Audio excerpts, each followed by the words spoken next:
Hello, everyone. This is Dorcas Chandler at dorcasgazella.com. Welcome, welcome, welcome. We're so glad that you all have came to listen to our webcasting video, and we thank you very much for your support down through the years of our weight loss journey. We're going to get right into it because last week we were talking about don't be offended. And we have received so much feedback from that video that I just wanted to continue on talking about that because I think that it needs to be exhausted a little bit more. So this is Don't Be Offended Part 2. Um, when I'm dealing with my weight loss journey and the things that I'm trying to do to be a better person. Things come up in our lives and it causes us to be offended, be hurt, be disappointed, and all the other stuff that just goes along with life. And as I was thinking about what I wanted to talk about for this particular session, I was thinking about one time I had written, when love hurts like crazy. Have love ever really just hurt you so bad that you didn't know which way that you were going? You couldn't understand what was going on in your life, and it kind of hurts like crazy. I mean, it's something that love can hurt you like no other emotion. And I think that's because we're made in the image and likeness of God. But when I'm thinking about love that hurts like crazy, I want to talk about grief. Yes, I said grief. Losing a loved one or losing something that you really love and that means a lot to you. I mean, when something means a lot to us, it causes us to grieve and have pain and just go through a lot of emotions, and sometimes it just hurts us like crazy. Well, I just want to talk just a few minutes today, and what came to my mind with grief is was when my brother died. And the reason why I want to talk about grief is because I'm getting YouTube um, response and I'm getting Facebook response. And in the year of just 2018, we have had so many people responding to the fact that people have died in their lives and they just don't know what to do with the situation. And I want to talk about that. And you may not have had nobody to die in your family or someone that's close to you, a close friend, but maybe something has happened in your life where there is just something that is void that you once had, that you once loved. You could be it could be a marriage and it's a divorce. You could have had to let go of your home or your apartment or something that you have to let go of, and it is final. Well, this is what happened to me, and I want to share it. Um, I had one brother, and my brother, he was really special to me and dear to me because we only have one brother. I have two sisters and one brother. And so my brother took sick, and I wasn't expecting that to happen to him, but he took sick, and so what happened was he was going into the hospital, and I'm going to condense this story so that I can get to where I'm trying to go. He was going into the hospital, and he called me, and he said, Dorcas, he said, could you come to San Diego and be here with me while Cheryl is going to take their son to a game, an all-star game, and he was going into the hospital and he wanted me to be there. And I said, well, Garland, I said, well, what do you want me to do? And he said, just come and stay at the house. And I said, man, I said, stay at your house? I said, no. I said, because you got all those animals and I'm not an animal lover. I'm just not. So you don't have to email me because, I'm not saying that I hate animals. I'm saying that's just Dorcas. And so I was telling my brother, I said, man, you got the dog, you got the cats. No way. And he was like, Dorcas, come on. Come and stay with me, just while Cheryl is gone. And I said, Garland, I said, I cannot do that. I said, I'm not going to be scared in the middle of the night when I have to get up and go to the restroom. And I'm wondering if a cat's going to jump out and whatever. And he was like, well, the dog stays in this pen thing. And I was like, no, man, I'm not coming. I said, the only way I can come to San Diego is if I would stay in a hotel. And he was like, Dorcas, but I want you to come and stay with me. I said, there is no way. And I said, and so we were laughing and talking and stuff. And he, scaredy cat, you this, that, and the other. And I said, bro, whatever you say is good enough for me. I said, but no, I'm not coming to stay. And so I told him, I said, but this is what I'll do, Garland. I said, if you need me, I'll come. And he said, you'll come? I said, I promise. If you need me, I will come. I will get on the next thing smoking and be there for you. And he said, really, Dorcas? I said, really, I promise you that if you need me, something happens to you, I will come. And so he said, well, okay then, Dorcas. And I said, but look, man, I said, you need to tell Cheryl, which was his wife, that she needs to put me on the list, because I'm not going to be going through the HIPAA law and all that other stuff and dealing with doctors and nurses trying to see you or get information. And so he said, okay, so they put me on the list for that I could call and I could get information regarding my brother, not expecting that nothing was going to happen to my brother. He was just going to be in the hospital, and then I was going to be talking to him and everything like that. Anyway, I got up that morning, January the 2nd, and I was washing my hair. I got dressed and everything, and so I was getting ready to come in my office, and I was in the living room, and I said, well, let me call Garland and see how he's doing before I get started. So I called the hospital. And they, his room, they gave me his room and it kept ringing. I hung up and I called back. And when I called back, they told me that they transferred me, to the nurses station. So when they transferred me to the nurses station, I told them, I said, I'm trying to get my brother's room, but the phone keeps ringing. And the nurse that picked up the phone, she said, may I ask who's calling? And I said, Dorcas Chandler. She said, Dorcas Chandler? I said, yeah, Dorcas Chandler. And so she said, oh my goodness. She said, how ironic is it that you're calling us right now when there's a code blue in your brother's room?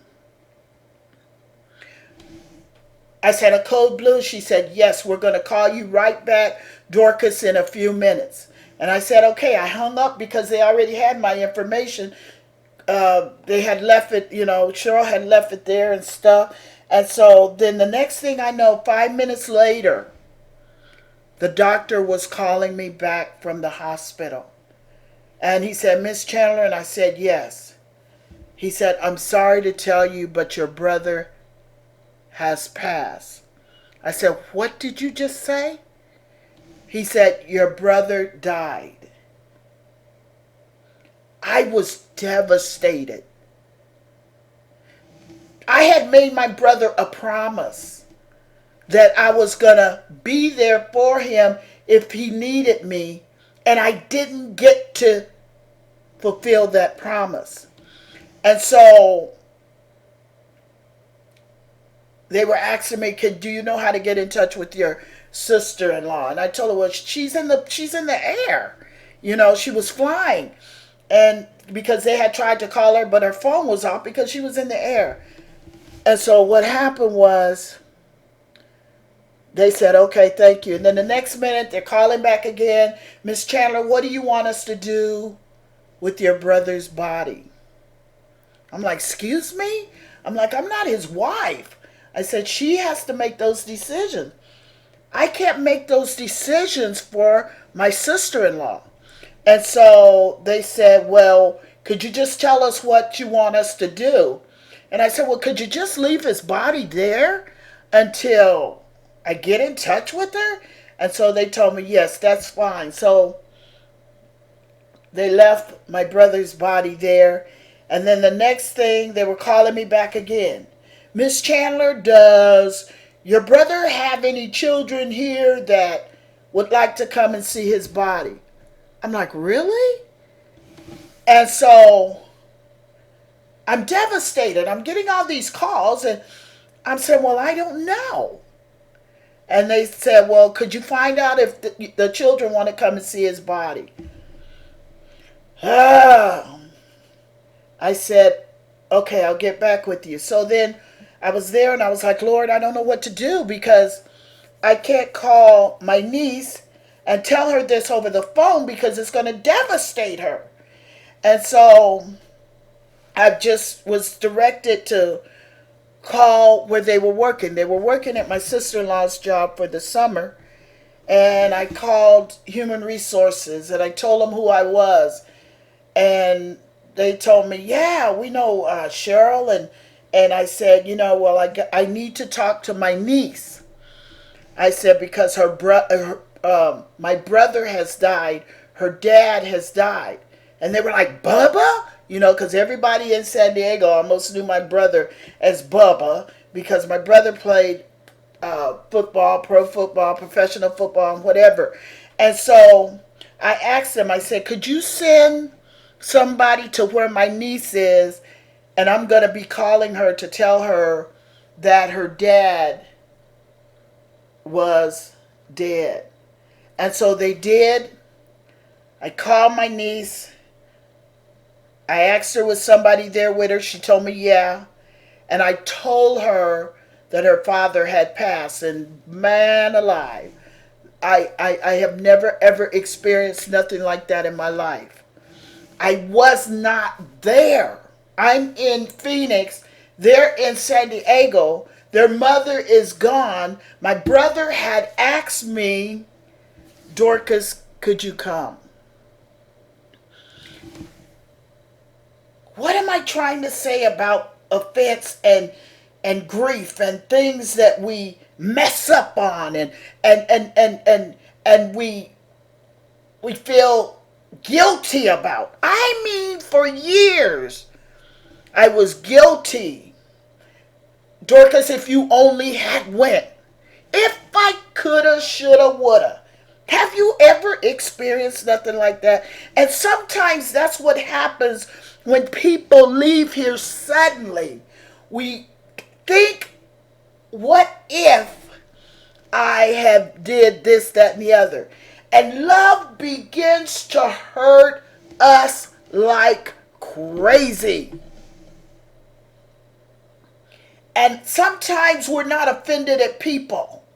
We get offended at ourselves because we are thinking, only if I had been there would my brother be dead. These thoughts were in my mind and I could not get rid of them. And when we went to San Diego to the memorial service, I wouldn't even go up there. I was sitting in the back. For the funeral, I wouldn't go down with the family. I sit in the back because guilt was wrenching my heart. I felt like a city that was sitting on a hill. I felt like I was responsible for my brother's death because I wasn't there. How many times Have we had things in our own lives, and we've done things, and we're disappointed in the decisions that we made, and oh no, if only, have you ever said if only? And that's why I want to talk about grief. Because sometimes we feel guilty because our loved ones die and they go on and we weren't able to say anything to them. Children get killed, and senseless deaths, and if only I had kept them home from school. If only I had said something to my husband before he went to work because he got killed in a car accident. If only I had loved my wife more than what I would have loved her. I should have showed her more appreciation. And so we living these lives of offense. We are offended. And sometimes even with somebody could kill your loved one and you become offended with them. And these things, I'm telling you, they stop our life flow.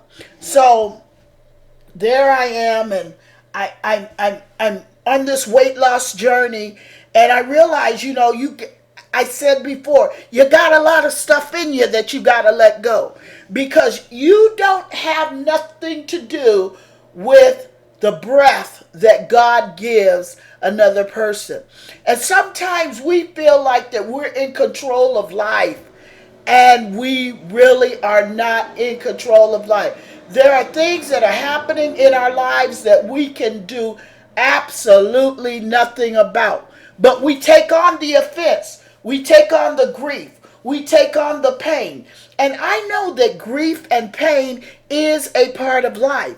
And I know that sometimes we feel bad, and we should feel bad, and there's nothing wrong with feeling bad. There's nothing wrong with anger, because these are true emotions. There's nothing wrong with grieving over our loved ones. But this is what I found out with my dad, with my grandmom, with my mom, and then with my brother. I found out this one thing, is that when we hold on to grief or loss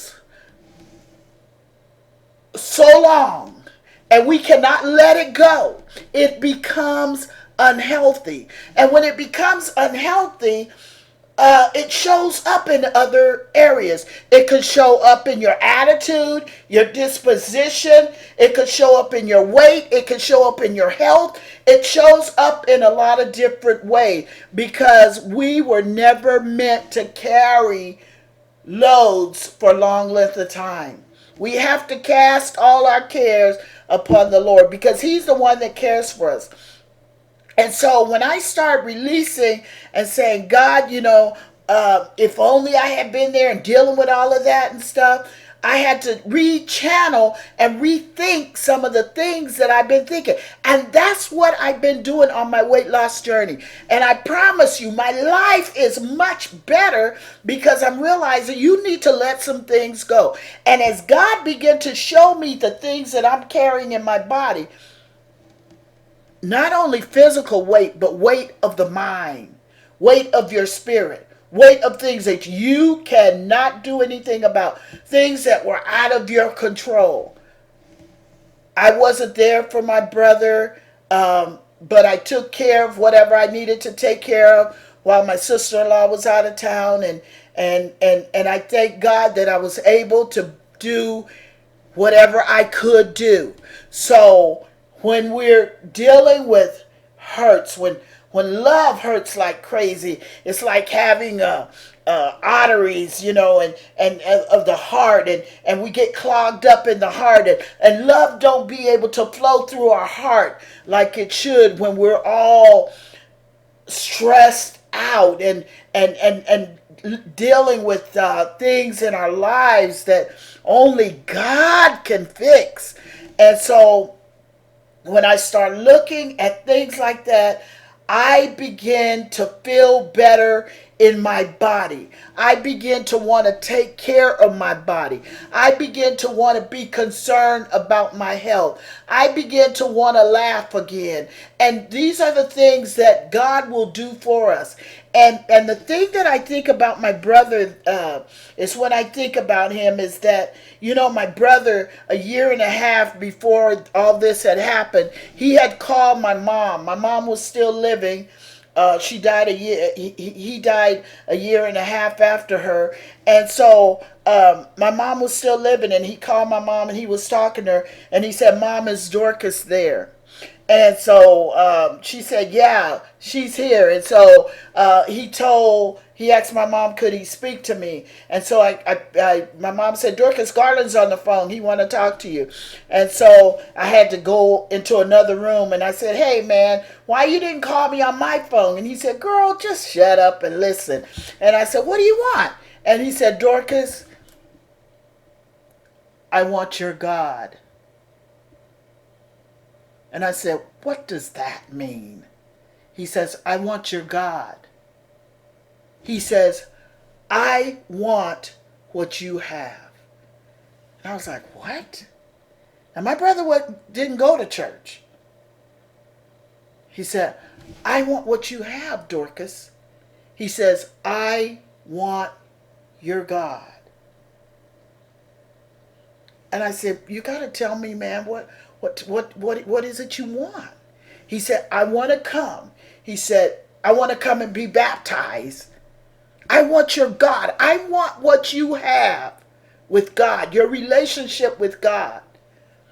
And I tell you that in spite of what happened, was my brother came down and he got baptized.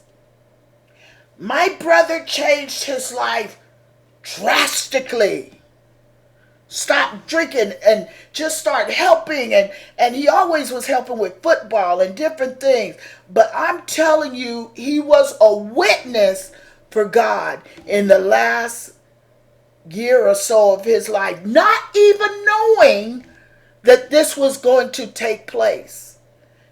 And so when I look back at that and it came back to me, it was like he saw something in you that he wanted, and he wouldn't want you living the way that you're living. And I want to tell you that if we've lost our loved ones, they would want us to move on. They really would. They wouldn't want us offended. So when love hurts like crazy, and weight is more than food, find something good about the person that you love the most. Because if love is hurting us like crazy, that means we really love them. So we need to find something that reminds us of them and move forward. And I'm saying that with grief and things that we go through in life that we cannot understand, that are totally out of our control, we have to place them in the hands of someone that's much capable than we are, and that's God. Because God made us. He made us to love. And if we live right, we'll see him again. And you know what?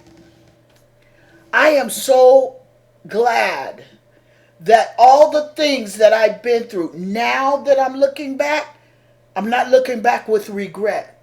Why did this happen to me? How come all of these deaths so suddenly? And I believe it's so that I can come back and tell you that, hey, God will see you through. I'm telling you, people are telling me, Dorcas, you're not the same. I promise you. I'm the same clay, but I'm a different vessel. Because I see life differently now. And I understand what it's like to hold on and don't let go. If you hold on and don't let go, your health will fail you. I promise you. Your health will begin to decline. Your weight can go up or down. And weight is not always food. Weight is not always because we eat too much or eat too less. Sometimes weight is medical. Sometimes our conditions in our mind are medical. You choose which journey you need to take. Whatever journey you need to take to get free, you need to do it. God has done it for me, and I know that He can do it for you. And I'm telling you, my two nephews and my niece, they're going on, and my sister-in-law, they're going on. So God knew that that was going to happen, and He's still taking care of my family. And guess what? He will take care of your family. So when love hurts like crazy, I don't care. It might not be grief. It might be something that you're going through right now all over this world that you don't even know what to do. I dare you to look up. And then once you look up, ask God to help you to release it. And I don't know about letting it go, but letting it go in a different way, because our loved ones, we will always miss them. But it's how we channel our thoughts and our thinking about situations that we cannot handle. Hey, when love hurts like crazy, we still can make it. I know we can. How do you know, Dorcas? I went up to over 400 pounds, and now I'm still working on my weight. I'm still working on eating healthy and eating right. I feel better than I ever felt before. I'm telling you, my life has changed drastically in the 63 years of living. And I was asking God, why did I wait so long to change? It doesn't matter how long I waited. The thing of it is that I'm changing. I hope that, and I pray that for you. When love hurts like crazy, look up and ask God to help you. I guarantee you He will. This has been Dorcas Chandler at DorcasGazelle.com. Hey, follow us on YouTube. Our channel is Changes From Within, Dorcas Chandler. And we would love to have you subscribe to our channel if you will. But we're excited, or you can even email me at dorcaschandler@gmail.com. Until next time, you be blessed and know that you are special and love. Bye-bye.